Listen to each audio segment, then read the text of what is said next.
MS ஐயாவுடன் இணைந்து S Janaki அம்மா பாடிய பாடலை இன்று புதிய குரலில் பாடும் நான் ஐயாவுடன் இணைந்து விஜய் வெண்ட் திரை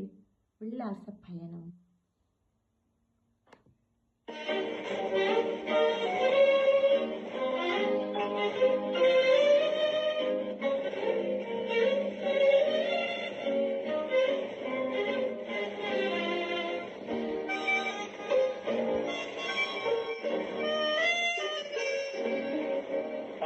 கண்கள் நான்கு பழகும் நெஞ்சம் ரெண்டு வார்த்தை அங்கு ஒன்று மாறி கொடுப்பது அன்று பார்த்த கண்கள் நான்கு பழகும் நெஞ்சம் ரெண்டு வார்த்தை அங்கு ஒன்று